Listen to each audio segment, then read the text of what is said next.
ಶಿವಮೊಗ್ಗ ಜಿಲ್ಲೆಯ ಸಾಗರದ ಸಹಕಾರ ಸಂಸ್ಥೆಗಳಲ್ಲಿ ಒಂದಾದ ಅಕ್ಷಯ ಸಾಗರ ಸೌಹಾರ್ದ ಸಹಕಾರಿ ಸಂಘ ತನ್ನ ಬೆಳ್ಳಿ ಹಬ್ಬದ ಅಂಗವಾಗಿ ಸ್ಥಾಪಿಸಿರುವ ಅಕ್ಷಯ ಬೆಳ್ಳಿ ಭವನವನ್ನು ಮಾಜಿ ಮುಖ್ಯಮಂತ್ರಿ ಬಿಎಸ್ ಯಡಿಯೂರಪ್ಪ ನಿನ್ನೆ ಉದ್ಘಾಟಿಸಿದರು.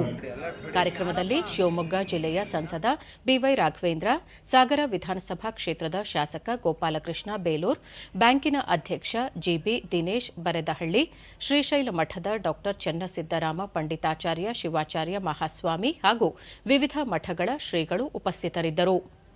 ಇದೇ ಸಂದರ್ಭದಲ್ಲಿ ಬೆಳ್ಳಿ ಸಂಭ್ರಮ ಪುಸ್ತಕ ಹಾಗೂ ಕ್ಯಾಲೆಂಡರ್ ಬಿಡುಗಡೆ ಮಾಡಲಾಯಿತು. ವಸ್ತು ಪ್ರದರ್ಶನವನ್ನು ಸಹ ಆಯೋಜಿಸಲಾಗಿತ್ತು.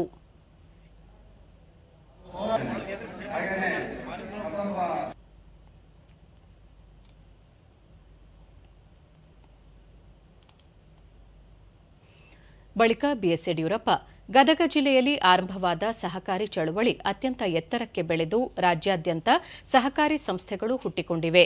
ಅಕ್ಷಯ ಸಾಗರ ಸೌಹಾರ್ದ ಸಹಕಾರಿ ಸಂಘ ಬೆಳ್ಳಿ ಹಬ್ಬವನ್ನು ಆಚರಿಸುತ್ತಿರುವುದು ಅತ್ಯಂತ ಸಂತಸದ ಸಂಗತಿಯಾಗಿದೆ. ಸಹಕಾರಿ ಕ್ಷೇತ್ರದ ಸಂಸ್ಥೆಗಳು ರಾಷ್ಟ್ರೀಯ ಬ್ಯಾಂಕುಗಳಿಗೂ ಸಹ ಸವಾಲೊಡ್ಡುವಂತೆ ಬೆಳೆಯುತ್ತಿರುವುದು ಉತ್ತಮ ಬೆಳವಣಿಗೆಯಾಗಿದೆ ಎಂದರು.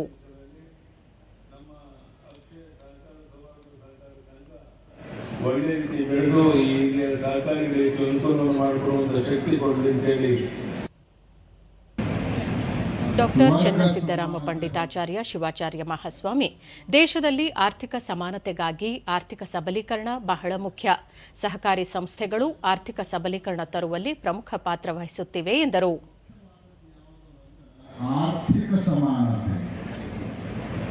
ಆರ್ಥಿಕ ಸಮಾನತೆಯನ್ನ ತರೋದು ಅತ್ಯಂತ ಮುಖ್ಯವಾಗಿರುವಂತಹ ಸಂಸದ ಬಿವೈ ರಾಘವೇಂದ್ರ, ಸಹಕಾರಿ ಕ್ಷೇತ್ರಗಳಲ್ಲಿ ಎಲ್ಲರಿಗೂ ನಾನು, ನನಗಾಗಿ ಎಲ್ಲರೂ ಈ ಪ್ರಜಾಪ್ರಭುತ್ವದ ಮೂಲ ಸಿದ್ಧಾಂತ ಅಳವಡಿಸಿಕೊಂಡು ಮುನ್ನಡೆದರೆ ಯಶಸ್ಸು ಸಾಧ್ಯ. ಸ್ವಾತಂತ್ರ್ಯ ಪೂರ್ವ ಮತ್ತು ಸ್ವಾತಂತ್ರ್ಯ ನಂತರ ಸಹಕಾರಿ ಸಂಸ್ಥೆಗಳು ಆರ್ಥಿಕ ಉನ್ನತೀಕರಣಕ್ಕೆ ಪ್ರಮುಖ ಕಾರಣವಾಗಿವೆ ಎಂದು ತಿಳಿಸಿದರು. ಭಾರತದಲ್ಲೇ ದೇಶದ ಪ್ರಪಂಚದ 100% ಸಹಕಾರಿ ಕ್ಷೇತ್ರಕ್ಕೆ ತೆಗೆದುಕೊಂಡ್ರೆ ಅದು 13% ಈ ಸಹಕಾರಿ ವಲಯ ನಮ್ಮ ಭಾರತದಲ್ಲೇ ಇದೆ ಅಂತೇಳಿ ಅತ್ಯಂತ ಅಭಿಮಾನದಿಂದ ಹೇಳಲಿಕ್ಕೆ ಇಚ್ಛೆ ಪಡ್ತಾರೆ. ಶಾಸಕ ಗೋಪಾಲಕೃಷ್ಣ ಬೇಲೂರ್, ರಾಜ್ಯದಲ್ಲಿ ಸಹಕಾರ ಕ್ಷೇತ್ರ ಯಶಸ್ವಿಯಾಗಿ ಮುನ್ನಡೆಯುತ್ತಿದೆ. ಸಹಕಾರ ಕ್ಷೇತ್ರಕ್ಕೆ ಸರ್ಕಾರ ಹೆಚ್ಚಿನ ನೆರವು ನೀಡುವ ಮೂಲಕ ಸಹಕಾರ ಕ್ಷೇತ್ರದಲ್ಲಿ ಜನತೆ ತೊಡಗಿಸಿಕೊಳ್ಳುವಂತೆ ಉತ್ತೇಜಿಸಲಾಗುತ್ತಿದೆ ಎಂದರು.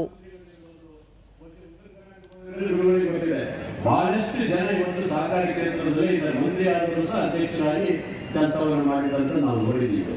ಹಾಗಾಗಿ ಈ ಕ್ಷೇತ್ರ ಬಹಳ ತುಂಬಾ ದೊಡ್ಡ ಮಟ್ಟಕ್ಕೆ ಬೆಳೆದಿದ್ದೀವಿ. ಸುಮಾರು 150 ಕೋಟಿ ರೂಪಾಯಿ ಟರ್ನ್ ಓವರ್ ಮಾಡ್ತಾರೆ ಅಂತ ಹೇಳಿದ್ರೆ ಸಾಮಾನ್ಯ ವಿಚಾರ ಅಲ್ಲ ಇದು.